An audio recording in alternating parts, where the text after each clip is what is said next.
Yeah. Very good evening, friends. At the outset, let me welcome each and every one of you for this very special webinar on cross-border insolvency.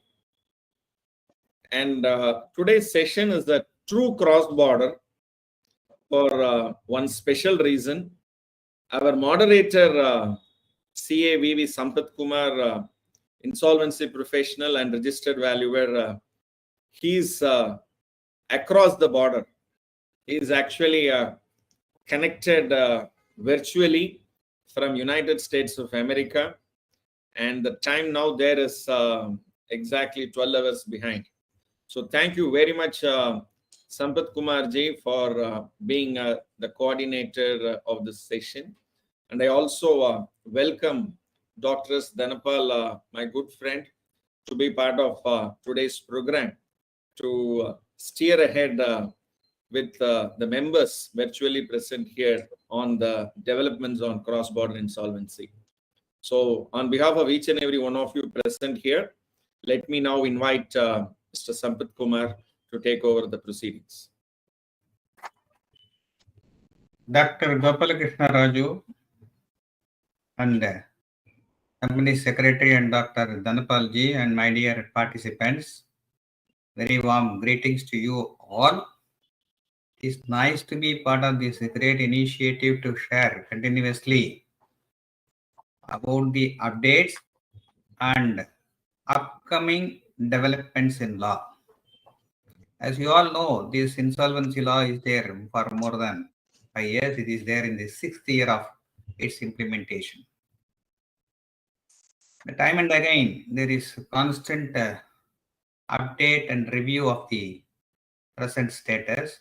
So much efforts have been taken by the Special Insolvency Law Committee of the government, and in this process of further refinement of law, I was asking and then thinking and pondering over the other day.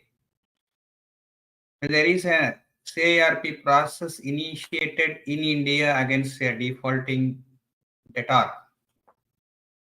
If such a person has invested or has acquired assets in a foreign country, what to do? Whether our insolvency professionals or other particular present law will be sufficient enough to go to the other country, because it's a legal process. Our court has got its own limitation on jurisdictions.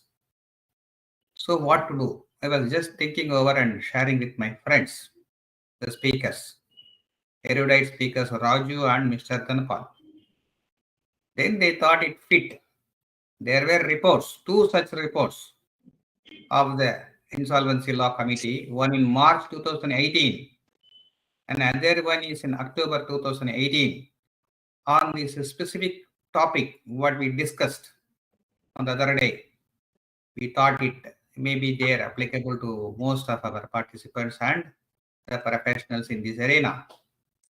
So Raju, what are the recommendations of this Insolvency Law Committee in the first and second report published in March 2018 and October 2018 respectively? Can you throw some light on that? Sir, thank you very much for this introduction. Cross-border insolvency resolution. It is not a new development. I want to make one observation here that in the year 1908, our first Indian cross-border insolvency. So pre-independence itself, we have an example. 1908, there was a company. It was an Anglo-Indian partnership, and the name of the company is McFadden and Co. One of the partner was no more, and that particular firm has to be dissolved. And there were terms, resolution that was brought, and ultimately the distribution of assets was the verdict was confirmed both in Indian courts as well as in England court. I repeat this once again. So India is not new as far as the cross-border insolvency is. It's almost more than 100 years back itself, we have started this. Well, in May 2000, exactly 22 years before, there was a committee called Eradi Committee report, which has also given a strong recommendation to government that Companies Act, especially Chapter 7 onwards, there is a need to actually incorporate the provisions of cross-border. And it took 20 years actually to come to one shape. Well, United Nations in 1997, they brought a multilateral convention model. Even in international taxation also, we have bilateral treaties, and bilateral treaties are based on international convention model. So double taxation avoidance agreement, we have a model, and based on that, these bilateral treaties are entered into. Similarly, United Nations, especially UN Committee on International Trade Law, UN Committee on International Trade Law, in short, this UNCITRAL or UNCITRAL, they brought a model law for cross-border insolvency. You'll be surprised that UNCITRAL also brought a model law for the group insolvency. I repeat, for group insolvency. Videocon is a case in India where they went for the first group insolvency, but without provisions in the law, there was a practical solution that was brought by courts. Good. So that means all these are not new to our country. It is already, we have precedents. Now, in 2016, IBC came. March 2018, the ILC, that report, Insolvency Law Committee report, they recommended that the UNCITRAL model law for cross-border insolvency, the multilateral convention article, have to be adopted by our country. Now, why? They have done a lot of research, and one such thing is already across the globe, we have 190 plus countries. And for your information, already 47 countries have adopted this in 50 jurisdictions. So that is one reason why in October 2018, the second part of the ILC report, they brought out an recommendation that the IBC, which has only 5 parts, part 1, 2, 3, 4, 5, they said IBC have to be amended by inserting a new part, a new entire part have to be inserted called part Z. So they gave a provision, but you need rules, you need regulation. And already the committee, they recommended to form a separate subcommittee to come out with rules and regulations. So therefore, maybe that was just before pandemic, January 2020, Ministry of Corporate Affairs, they formed a subcommittee. It is called a CBIRC. And what is CBIRC? It is a cross-border insolvency rules and regulation committee. And that committee, they gave a report in 6 months time. Of course, normally committee will take more than a year or two, but they had a lot of time due to pandemic. And in the middle of pandemic, you will be surprised, in June 2020, this report was published with the draft rules and regulation. So today, we are any point of time, the MCA may notify the part Z as an amendment, and these rules and regulation can be notified along with it. Over to Sampath. Thank you. Very nice, Dr. Raju. It's very fascinating to note that more than a century, that 1908, Matt Fodian and company, or the Eradi Committee 2 decades ago, Yeah, we thought it is new now only because of the ILC committee reports or the other subcommittee report and all. But you have taken us through the new part that is in the making with respect to chapter 6th part of the IBC law in part Z also very nicely answered the points and touched about the overalls. Dr. Dhanapal ji, there was a reference about the UN Citral, the United Nations Committee on International Trade Law. It has been a model law that has been formulated in the year 1997, cross-border insolvency model law. Whether this has been implemented and adopted by all the countries or how many countries have adopted it, and whether it is suitable for Indian conditions. Over to Dr. Dhanapalji. It's a wonderful question that what you raised. In fact, if you have to try to understand the concept of cross-border insolvency. In fact, our country has already witnessed, and of course, we are already have a process of cross-border merger that every one of us aware that today it is permitted under Companies Act for cross-border merger, and also the FEMA also has permitted the cross-border merger with effect from the year March 2017.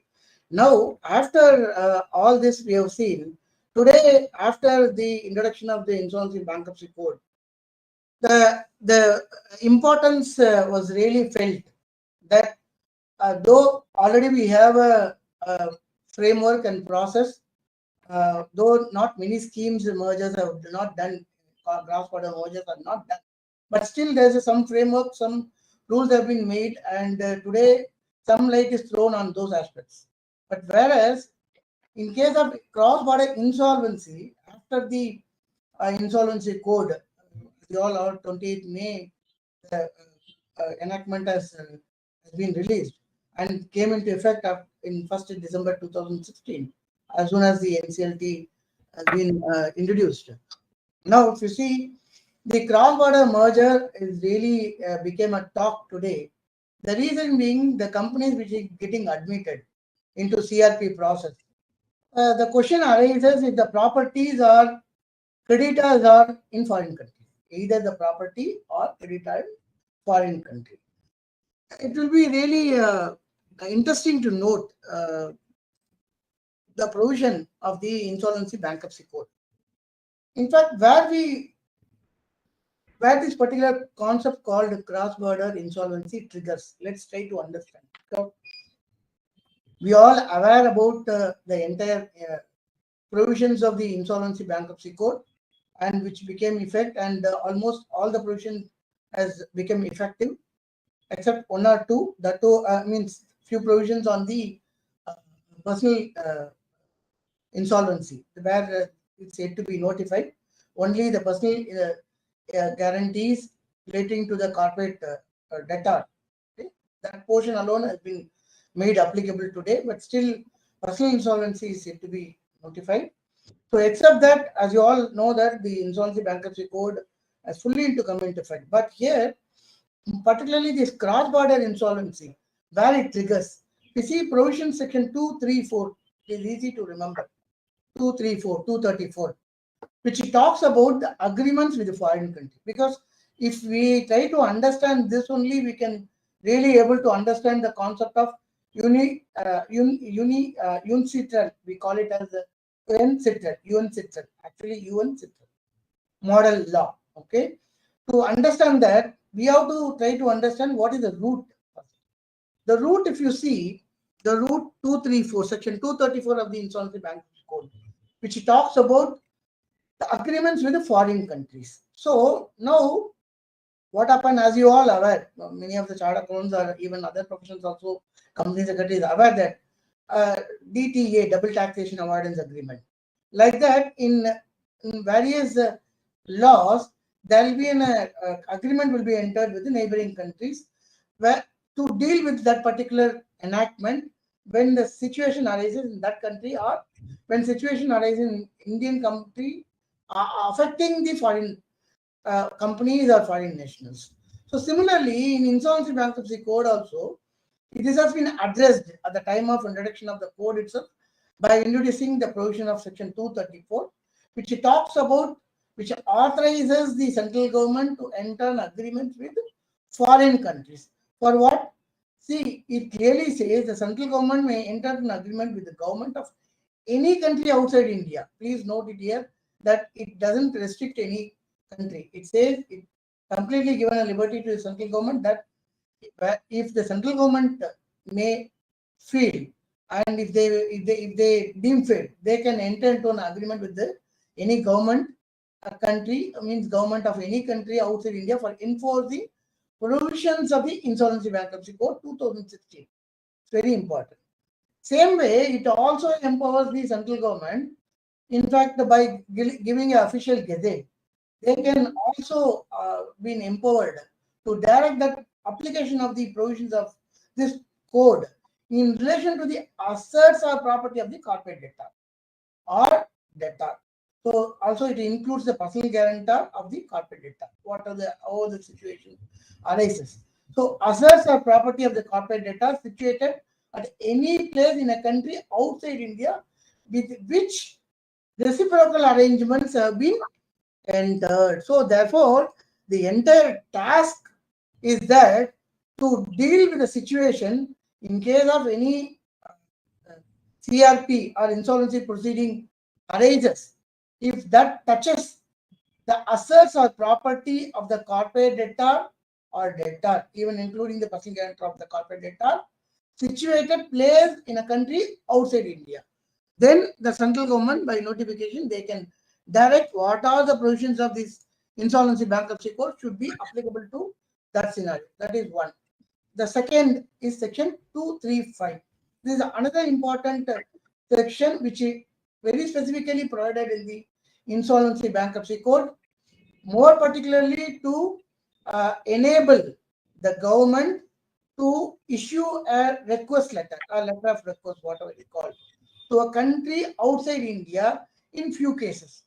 To whenever the cross-border insolvency situation arises under section 235, it authorizes.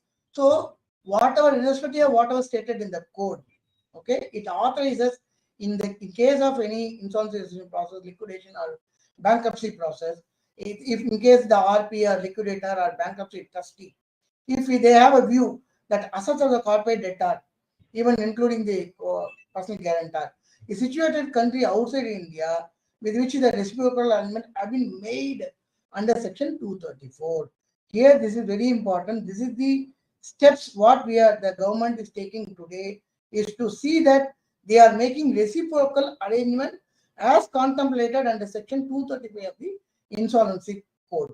In fact, we need to understand why we are deliberating it, why we are talking about this UN Citral model law, why today we are discussing about it. It's nothing but to make sure that whatever the powers given to the central government under section 235 of the Insolvency Bankruptcy Code, the central government exercises that power and it get into the reciprocal arrangements under as per the section 234.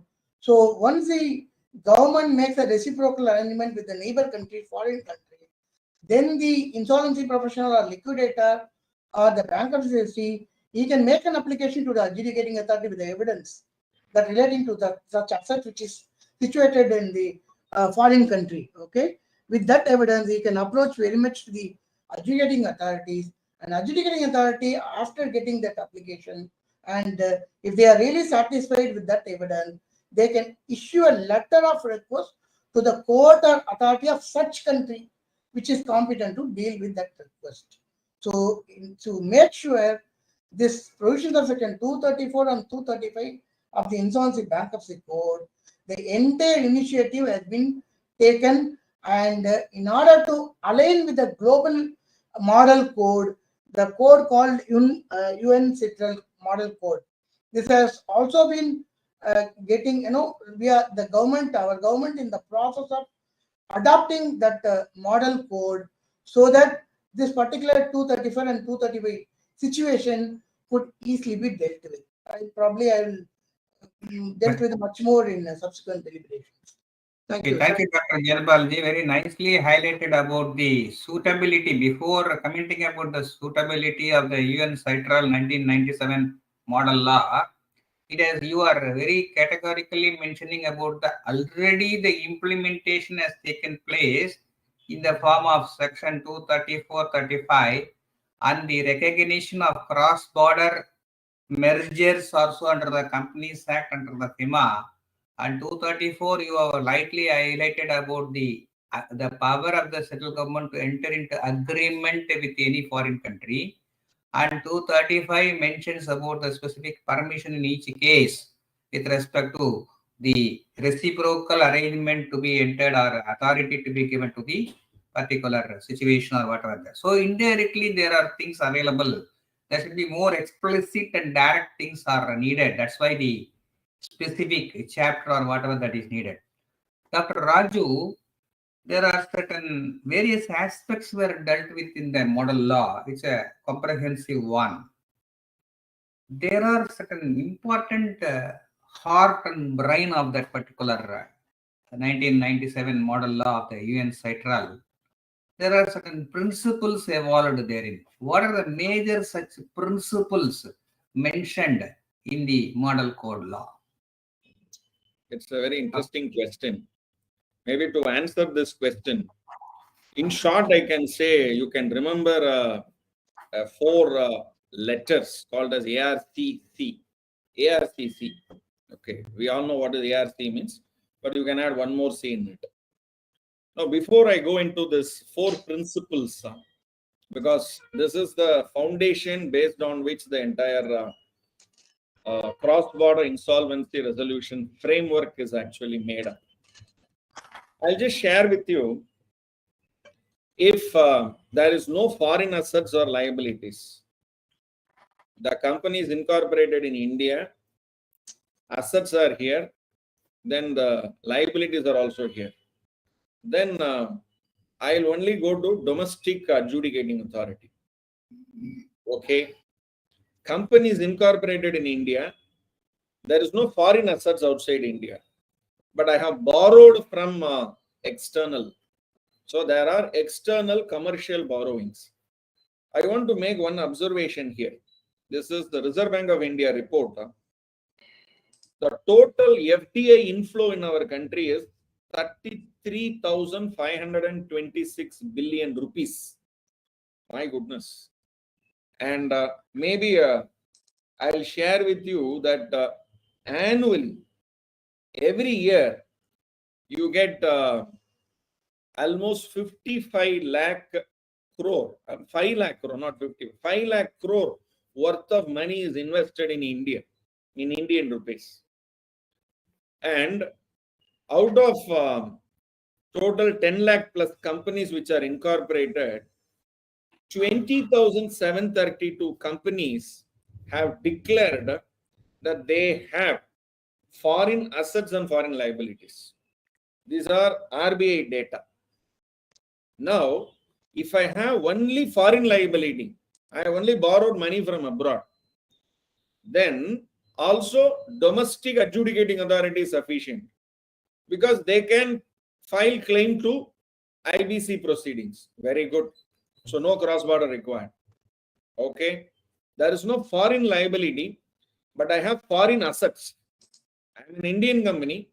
I borrow from India, but I have offices in Singapore, in Malaysia, in Canada, in Dubai. I have offices. I have assets. So foreign assets. Now, do we need to go for a cross-border? No. Why? Section 18 of the Insolvency Bankruptcy Code gives you a authority. The moment the domestic company is for insolvency, it is a duty of the insolvency professional to take the custody of all the assets, including the assets located in a foreign country. Wow. So now 3 situations. No foreign assets and liabilities, then domestic adjudicating authority. Only foreign liability, then also domestic adjudicating authority. Only foreign assets, section 18 gives you that power, then also only domestic adjudicating authority. But you have foreign assets and foreign liability, then you need to proceed with domestic adjudicating authority, because in foreign jurisdiction also you have assets and liabilities. So you need to have a proceedings in foreign jurisdiction, foreign country. In short, it is called as foreign proceedings. And there is a terminology that is being introduced that is called concurrent proceedings. If there is a proceeding in foreign country, it is deemed that that proceeding will also be deemed to be a concurrent proceeding in domestic courts also. So this is the interesting aspect we need to understand. Now, to understand these practical implementation of this, they have suggested 4 principles. A, access. This is very important. Allow the foreign representatives, foreign creditors for the Indian adjudicating authorities. Today, foreign creditors, can they make application in IBC? Yes, possible. But foreign representatives, that is the foreign insolvency professionals, can they appear in Indian NCLT and NCLAT? No, they can't do. But after cross-border insolvency, it is possible. Now, when we are allowing the foreign representatives to appear in Indian NCLT, equally, now the time has come. People, this month is May, and people are going abroad for vacation. Okay, so Sampath Kumarji is also part profession, part vacation.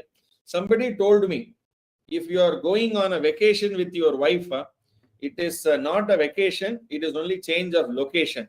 Okay, that is a different thing. But please understand, Indian insolvency professionals, today the gate is opened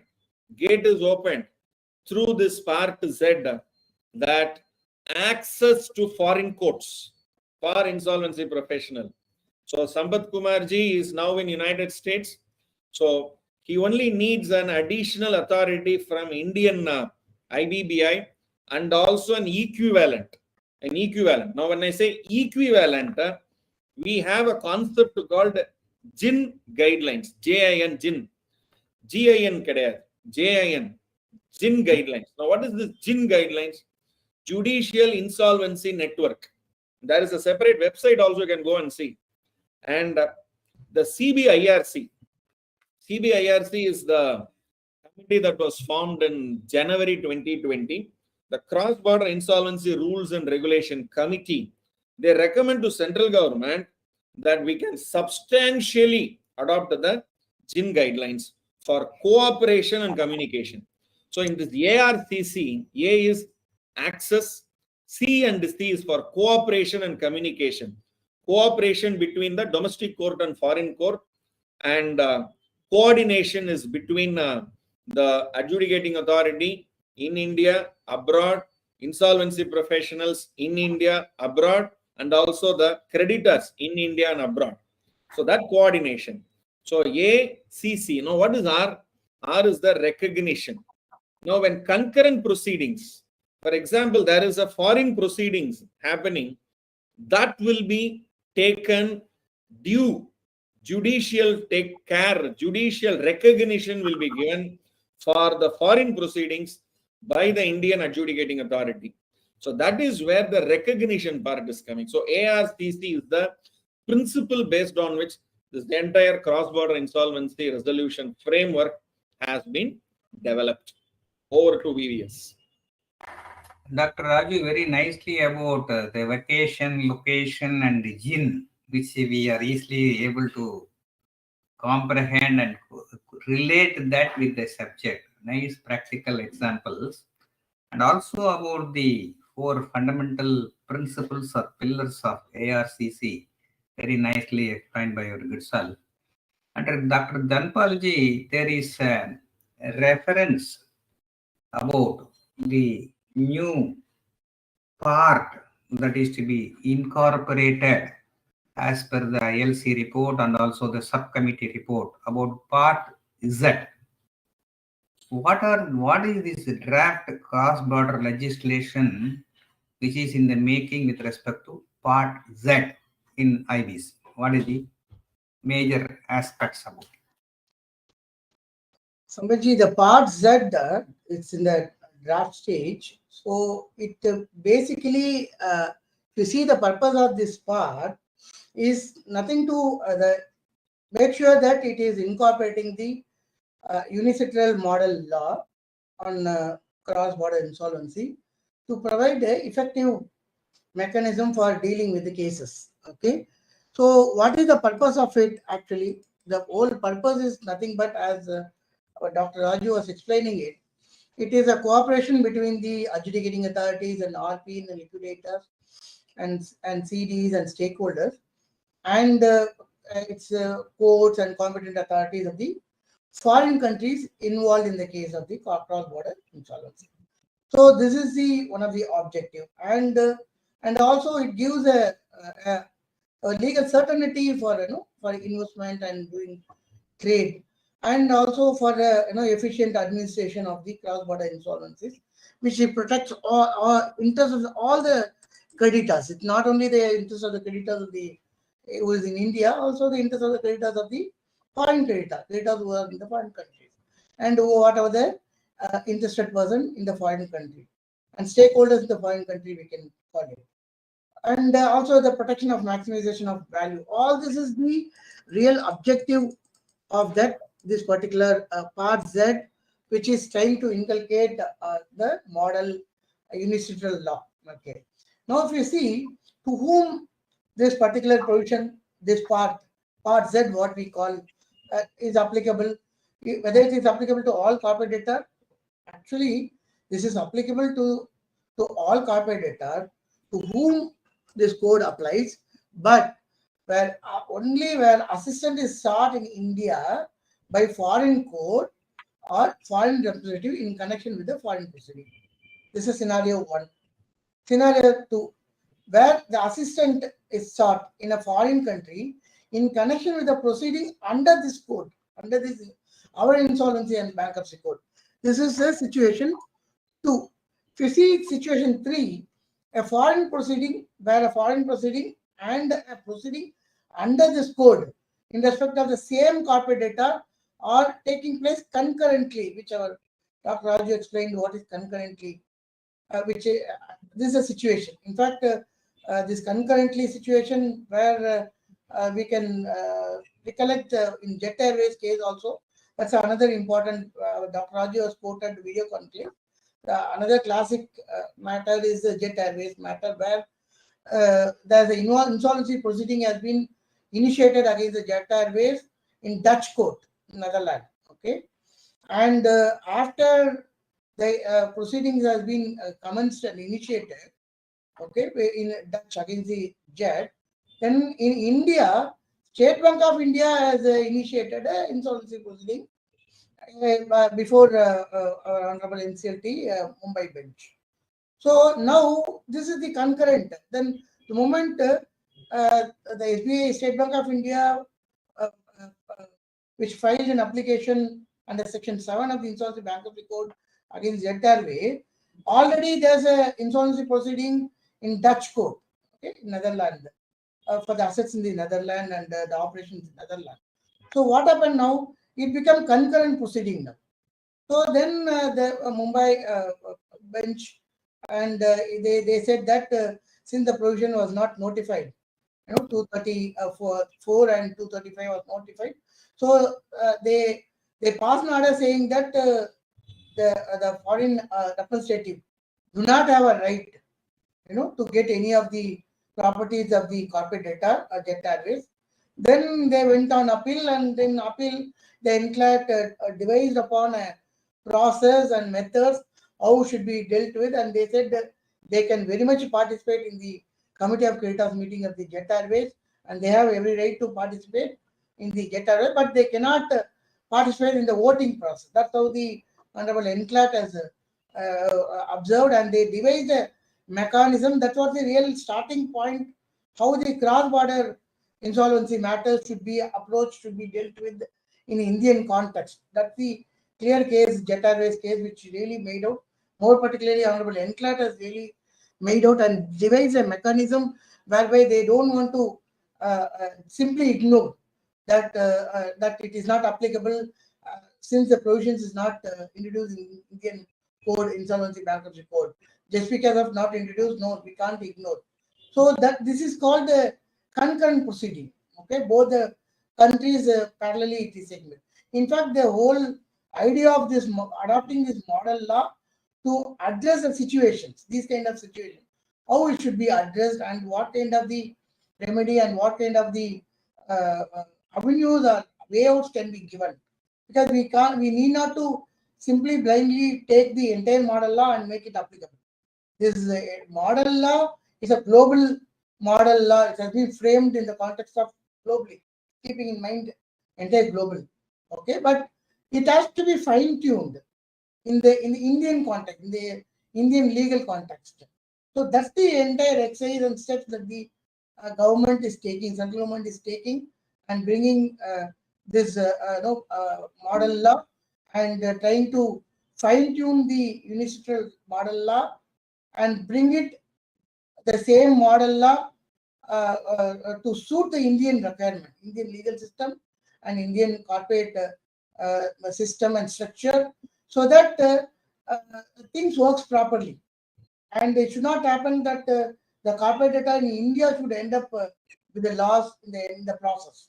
So that's the reason where they are literally putting an effort. And as Dr. Raju said, the committee has been appointed and they gave a report also to the Ministry of Corporate Affairs. And there's a separate rules and regulation committee has been formed which gave the report. So now the entire exercise is nothing but to make sure there is no overlapping. At the same time, each country has to listen to the other grievance and try to give a remedy in a situation where both of them should be in a win-win situation. Of course, the weightage will be given based on the where the insolvency proceeding, whether it is the main or non-main, all this will be taken into consideration. So this is the main purpose where this Part Z is getting introduced or will be introduced by the government after fine-tuning it to suit our Indian legal system. Of course, this particular, if you see this provision of this particular part, if you see this in the funds, it is in the first instance it is applicable only mentioned to the countries in Part A to the schedule, which adopted the unilateral model law. As our Dr. Raju was saying, in fact, about 44 countries have so far adopted, UK, US, and Singapore. All these countries have adopted. And the same way, this part will be applicable to any other country which is specified in Part B of the schedule, which central government may have to notify as per subsequent 5, which I was I was deliberated little before. So the purpose of this to see that there is no overlapping, there is no confusion arises, and the weightage of should be given in a scenario where the foreign representative also should be recognized here. Same way, the Indian RP and liquidator, if they approaches the foreign country assets, okay, as part of the insolvency proceeding, and how it should be dealt with and how they get a recognition for that. So all this should be properly framed and proper way out should be given, remedy should be given.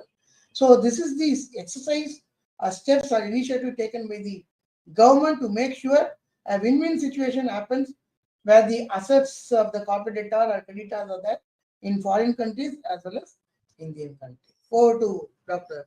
Over to Samit Maji. Thank you, Dr. Dhanapal ji, highlighting about the implementation of the UN sectoral model in 44 countries and referring about the Jet Airways case, how this particular Part Z report contents are applicable to those type of foreign proceedings. You mentioned the word repeatedly. Raju also has touched upon about the foreign proceedings. He has also given certain example. Dr. Raju, can you elaborate with an example which you have already told? What are the categories of proceedings which are to be treated as the foreign proceedings? Well, Actually, if this one particular terminology is clear, the entire cross-border insolvency resolution framework will be clear. Foreign proceedings. I made one observation that we need not cross the border of India if we have no foreign assets or liabilities are there, then we need not cross Indian borders. Right. We have only foreign liability. We have borrowed from outside India. Then assets are here. Then resolve here. And whatever money is realized, we'll pay him. And if haircut has to be taken, he has to take haircut. Everybody is taking haircut. So no cross border. Assets are only outside India. Section 18 gives authority to me that I am the sole. I can take the control of that asset. Now, whether I can sell that asset, then that asset becomes individual. So I have to be bound by the local laws to dispose of that property. Good. Only when the foreign assets and liabilities both are there, that is where you have to. We need to actually go cross border and start some initiation activity there. We need to get some permission. For example, the company is under liquidation. One company is under liquidation. I have in India 50 crores of assets. Only 50 crores of assets. But 800 crores of assets are outside India. In 3 countries, the assets are there. In Dubai, in Canada, in Singapore. 3 countries. What can I do? In Singapore also, for your information, there are countries, they have adopted this UN Citral model law, 47. UK, USA, Canada, Australia, New Zealand, Japan, Singapore. So that is why I have taken all these 3 countries. So Canada, USA, and Singapore. I have assets. Assets worth 800 crores in Indian rupees. For valuation is not done. We have to do maybe value still more. So 850 crores of assets are there. Out of that, 800 crores are outside India. Liabilities. Indian liabilities are only 300. But foreign creditors have put a claim for 600 crores. My goodness. So 600 crore liability again in these 3 countries. 800 crore assets in these 3 countries. Now the company is under liquidation. So I need to approach the respective court or an authority or maybe a tribunal there outside India, and I have to get permission. This particular order I have to implement there. So I need to liquidate and I need to pay my liabilities.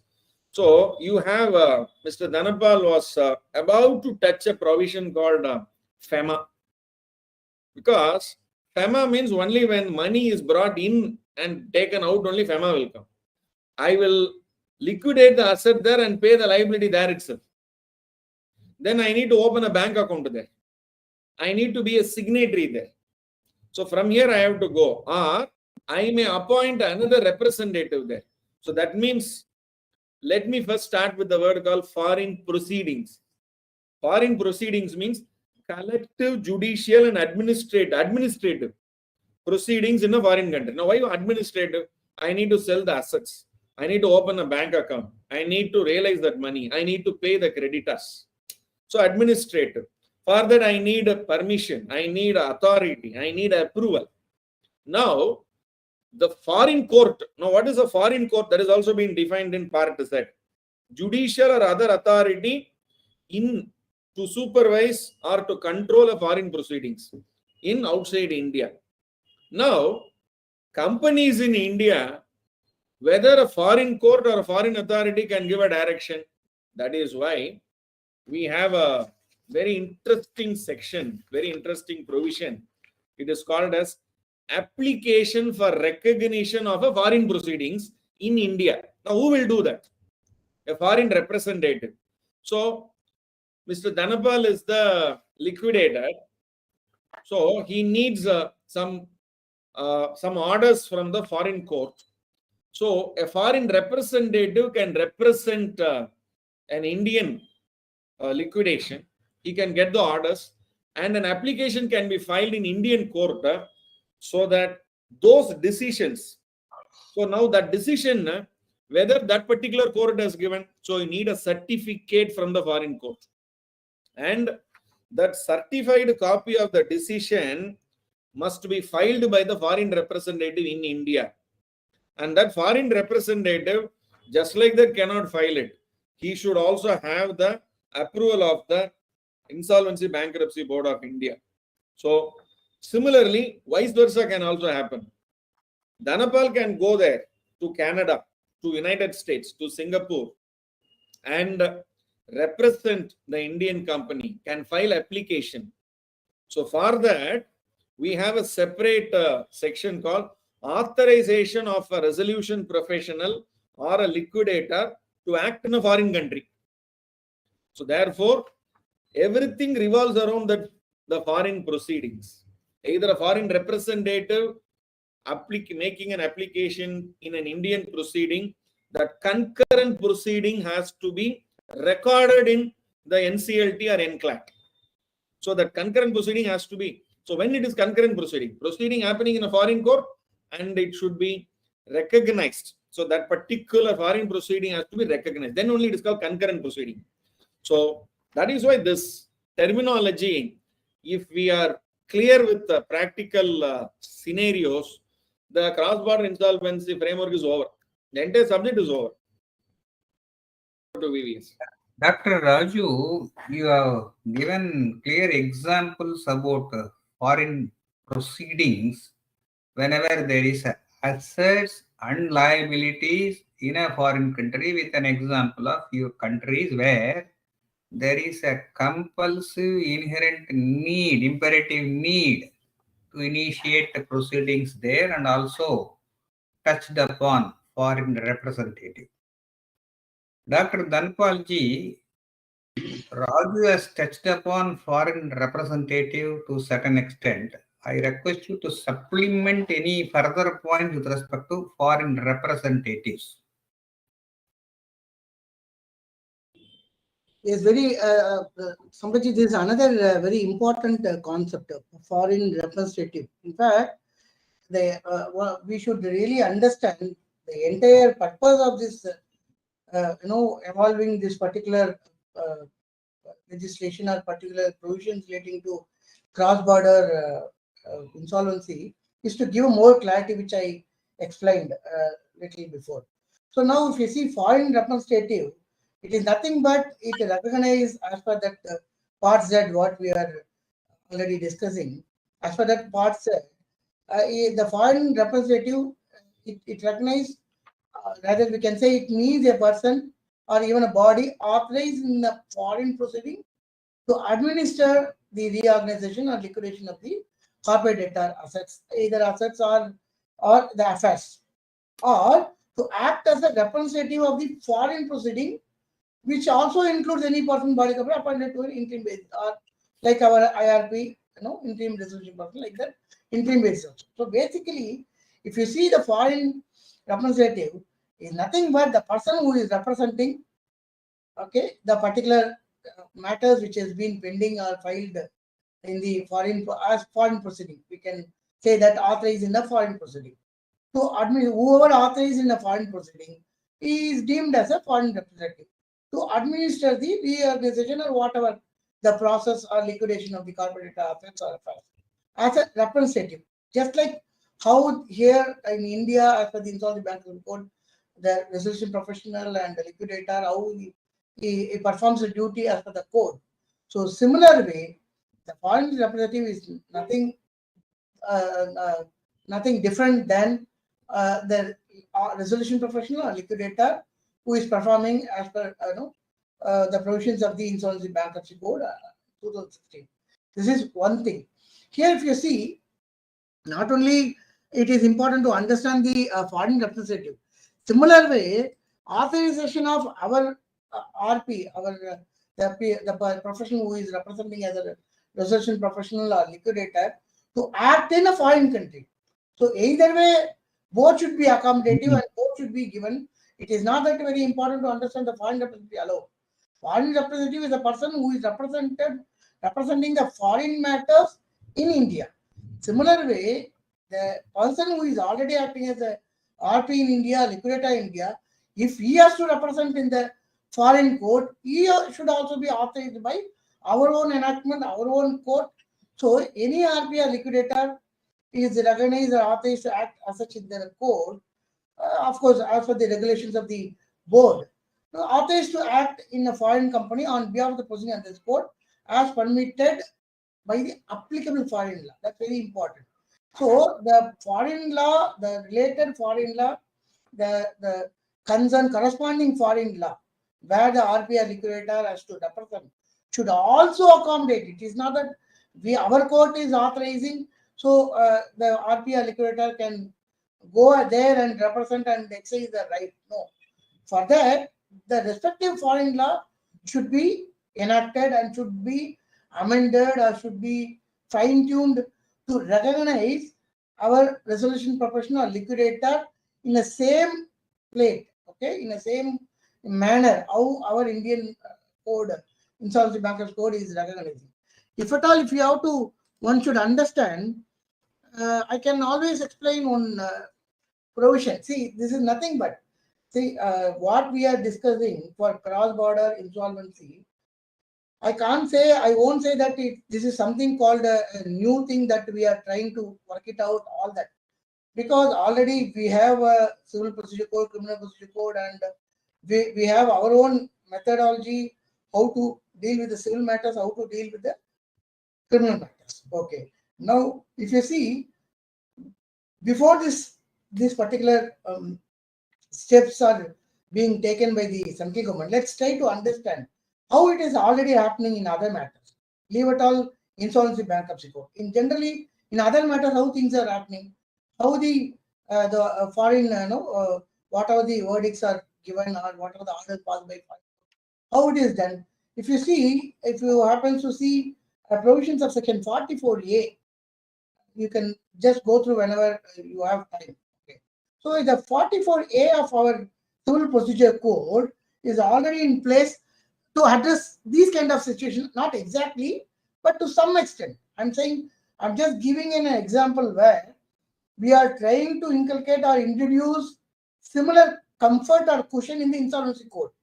So this kind of provision and this kind of accommodation with respect to the neighboring countries, or we call it as a reciprocating country in civil procedure code.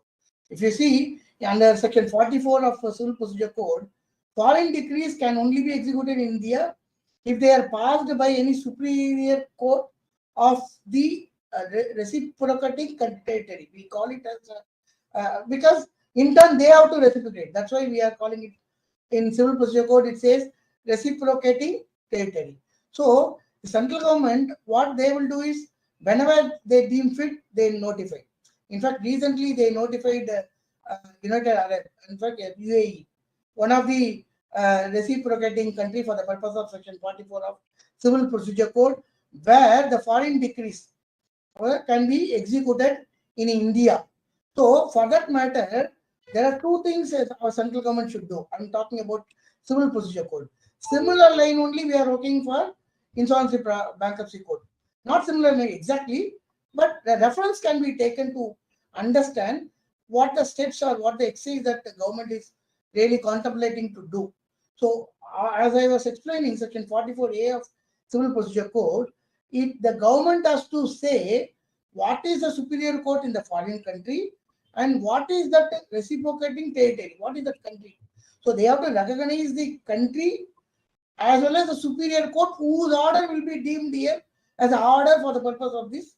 Of course, it has to be much deliberated in the context of civil procedure code. I'm not going into much deep of it, but why I'm trying to explain this particular thing is nothing that the similar situation is already not exactly, but to some extent is already been dealt with or is being handled by a government under civil procedure code as per section 44A of civil procedure code, whereby the government keep introducing. So what is the purpose of it? If the government is not notifying the superior courts in the foreign country, or if they are not notifying any of the country as a reciprocating country territory, what will happen? Then the problem here is, if the government is not going to notify any of the country or any of the court in that country as a superior court, then again that order, taking that to foreign court order, they have to come in India and they have to file a fresh by a suit for that to enforce it. So they have to repeat the process. That foreign decree can be enforced only by filing a suit in a court in India for a judgment based on the foreign judgment. So it will be a duplication. But to avoid this purpose only, the government, Indian government, is identifying and getting into an agreement and entering into an agreement what I was contemplating and what is contemplating under section 234, 235. So same method which is being followed for in civil procedure code. In fact, civil procedure code, if you see UAE, United Kingdom, and Singapore, Malaysia, New Zealand, Hong Kong, Bangladesh, all this has already been notified as reciprocating territory. So once order is taken, that order could be implemented in India by following the process what is specified. So nothing but similar way with respect to cross-border insolvency, our government is taking steps to clarify the entire process and trying to devise a methodology and manner how it should be addressed so that the cross-border, so that we can see the success in cross-border insolvency. So this is all about. Over to Sambaji. Dr. Dhanapal ji, you have highlighted about the foreign representative vis-a-vis the other aspects involved. The essence of IBC, as rightly mentioned by you indirectly, the time aspect involved. The entire IBC exercise is to expedite the process of adjudication or whatever the decision or resolution that has to take place. To keep in that mind, there should be concurrent proceedings in the respective participant countries in the UN sectoral model. While doing so, one of the fundamental highlight about the four principles are reciprocity and also the recognition aspect. Reciprocity, I should recognize the other nationals' professionals. Equally, the recognition is there should be recognition by the other country about our Indian professional, whatever be it. Now, Raju, I got a fundamental doubt. There is a friend who is an insolvency professional. By virtue of becoming a registered IP, I don't think he is able to practice the IP law without an authorization for assignment, which an IPA normally grants based on an application, which is a new development subsequent, just 2 years or so back, it has been implemented to have an effective regulation of the profession. Now, there are two situations arises. One, a person having an IP, registered as an IP, having a AFA in India, whether he alone will be applicable and used for the purpose, can be usable for the purpose of a representative in a foreign country, or directly under section 18 or 234 or 234, directly under that, when the law comes into force, without an AFA being there in hand, can I apply for a representative to be a proceeding in a foreign country directly? What is your thinking on that? Sir, as of today, there is no restriction, especially insolvency bankruptcy code nor the IP regulation restrict an insolvency professional for accessing a foreign jurisdiction. There is no prohibition. Even today, I can go to Singapore court and I can stand there, my lord. Whether that particular foreign jurisdiction allows me, that is the question here. So that is why it is better to adopt the UN sectoral model law and go coherently with all the countries who have been adopting. But if you look at the list, out of 190 plus countries in the world, maybe hardly only 50 countries. India, we are joining the League of 47. We will be the 48th country. So that means only 1/3 of the globe is only integrated as of today. So that means, can we have a concurrent proceedings or a foreign proceedings in Pakistan? No. In Sri Lanka, as of today, no. So we have a lot of questions to be answered. But let me come to one very interesting question. This concurrent proceeding, when it is required. For all the proceedings in foreign country is it required, we need to understand one hero in this cross-border transaction. This cross-border insolvency is a film, then there must be a hero. That hero is COMI. We know what is COMA. Okay, so what is COMI? COMI. It is called Center of Main Interest. So meaning, if my company is having if the company's registered office, it's in say Singapore, I can say it is center of main interest. The company is registered in India. They have the registered office in India in any city, but the center of main interest is abroad. Meaning, their administration office is in Singapore. Their board of directors they decide only in Singapore. So their financing decisions are taken there. So their activities are only there. So adjudicating authority, that is NCLT, has been given exclusive powers under this code to analyze. It's a very interesting terminology. The adjudicating authority can analyze this center of main interest. It is called as assessment.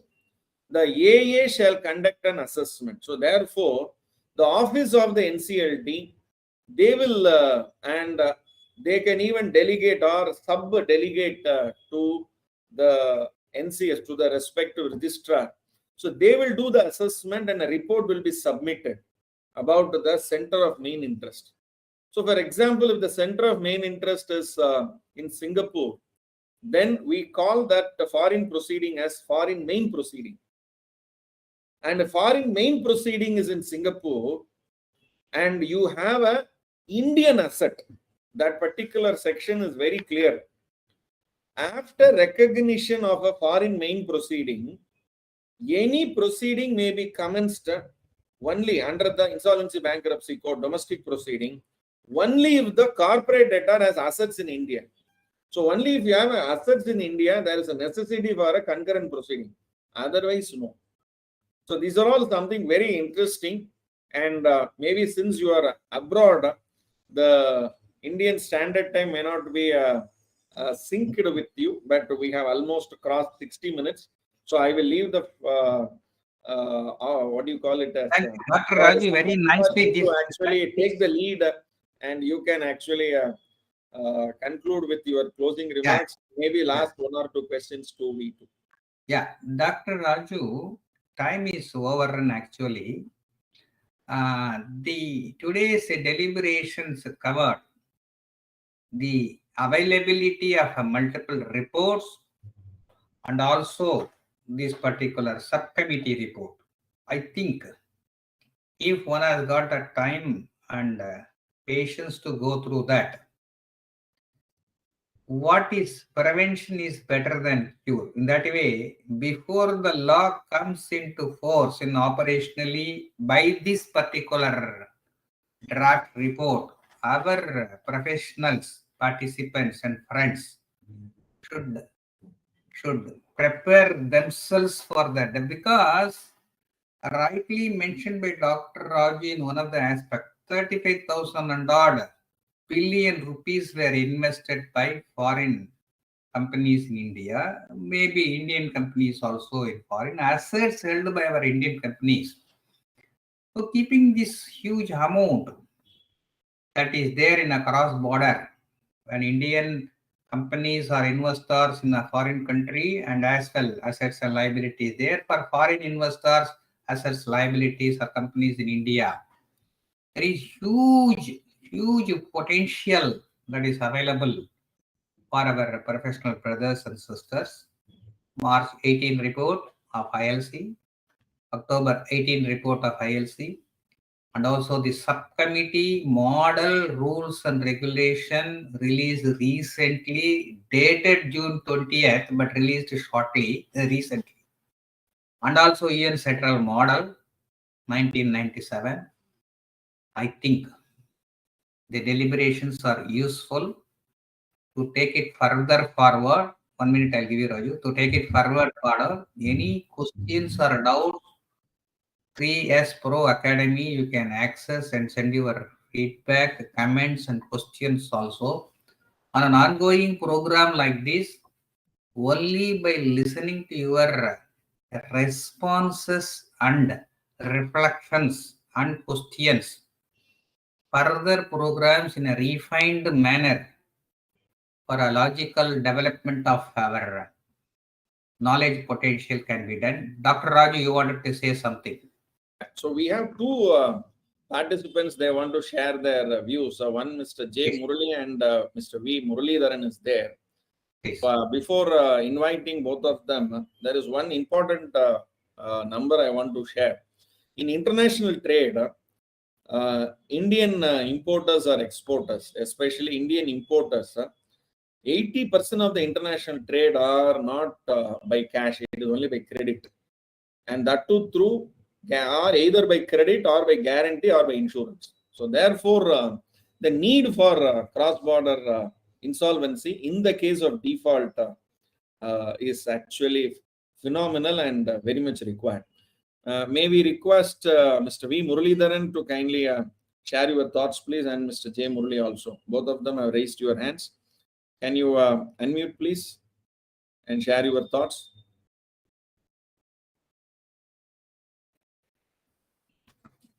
Or anybody else who wish to share your thoughts, you are welcome.